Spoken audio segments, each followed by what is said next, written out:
DCP Manjita Vanjara की अगुवाई में ज्वेलर्स के साथ दीपावली पर्व से पहले सुरक्षा के मुद्दे पर एक महत्वपूर्ण बैठक का आयोजन हुआ। जैसे जैसे दीपावली का पर्व नजदीक आ रहा है, वैसे वैसे बाजारों में रौनक बढ़ रही है। खास तौर पर सोने चांदी के व्यापारियों की दुकान में ग्राहकों की भीड़ देखने मिल रही है। हालांकि त्योहारी माहौल के दौरान चोरी, लूट और धोखाधड़ी की घटनाएं घट सकती है, इसीलिए वडोदरा शहर पुलिस विभाग इस वक्त अलर्ट पर है। खास तौर पर शहर के पश्चिम इलाके में दीपावली के पर्व को ध्यान में रखते हुए ज्वेलर्स संचालकों की सुरक्षा को लेकर एक महत्वपूर्ण बैठक का आयोजन करवाया गया था।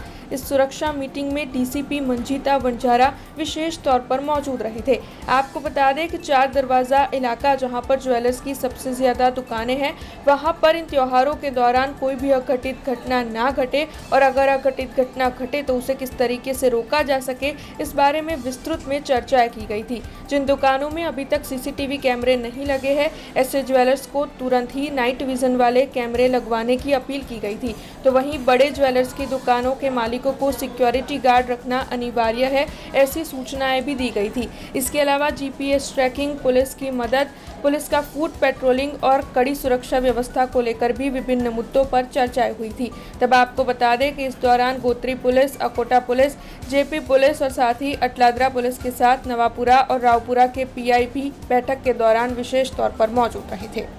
आज रोज वडोदरा शहर पुलिस में ઝોન 2 વિસ્તાર છે અમારા, ત્યાં અમારા જે પોલીસ સ્ટેશન છે 6-7 પોલીસ સ્ટેશન એમાં મેક્સિમમ જ્વેલર્સ, મોટા મોટા મોલ, પછી આંગળીયા પેઢી અથવા તો ઘણી બધા બિઝનેસ એસોસિએશનવાળા એના વિસ્તારો વધારે આવે છે। તો આ વિસ્તારોમાં પોલીસની સતર્કતા, જ્વેલર્સ શોરૂમના એસોસિએશનના લોકો, જ્વેલર્સ જે જ્વેલરીની દુકાન છે એના માલિક, એ બધાની એક આખા ઝોન 2ના જે છે બધા ઓનર્સ, એ બધાની એક મીટિંગ કરવામાં આવી હતી। એક અવેરનેસ કેમ્પેન કરવામાં આવ્યો હતો, જેમાં આ લોકોને સાથે ચર્ચા કરી અને આવનાર દિવાળી તહેવાર છે, જેની અંદર ધનતેરસ હોય, લાભ પાંચમ હોય, દિવાળી હોય, એ બધામાં જે પણ જાનમાલની સુરક્ષા રહે અને આખા દિવાળીનો તહેવાર ખૂબ સુરક્ષિત રીતે ઉજવાય એ માટે બધા સૂચનો કરવામાં આવેલા। એમના ત્યાં કયા કયા નિયમો રાખવા,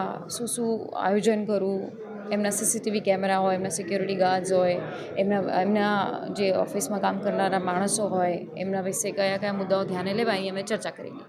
ઝોન 2 વડોદરા શહેર છે, એની અંદર મારા 6 પોલીસ સ્ટેશન છે। 6 પોલીસ સ્ટેશનમાં વડોદરા શહેરની મેક્સિમમ જ્વેલર શોપ, મોટા મોટા મોલ્સ, આંગળીયા પીઢી, એ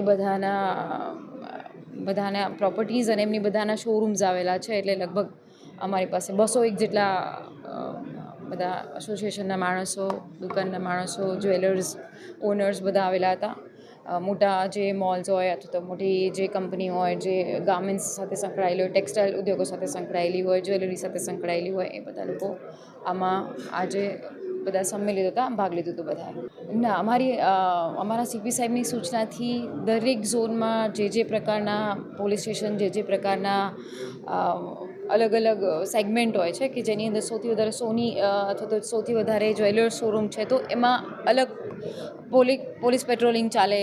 પછી એ લોકોને 1-to-1 દેખવાનું। પછી અમારી સી ટીમ્સ પણ કાર્યરત છે। અમારા અલગ અલગ પોલીસની ટીમો છે। રાત્રે અમારા જે પ્રોજેક્ટ્સ ચાલતા હોય છે, શસ્ત્ર પ્રોજેક્ટ છે, બીજા બધા પ્રોજેક્ટ છે, એ પણ ચાલુ રહેશે। પછી સાથે સાથે અમારી પેટ્રોલિંગ ચાલુ રહેશે, એરિયા ડોમિનેશન ચાલુ રહેશે, ફૂડ પેટ્રોલિંગ ચાલુ રહેશે। બધા આખા દિવાળી દરમિયાન તહેવારો બધા સુરક્ષિત રીતે, સતર્કતાથી અને સુરક્ષિત રીતે પાર પડે એ માટે આખા આયોજનો અત્યારે ચાલુ છે। हमसे जुड़े रहने के लिए हमारे YouTube चैनल को सब्सक्राइब करें और नई वीडियो की नोटिफिकेशन के लिए बेल आइकॉन को दबाएं।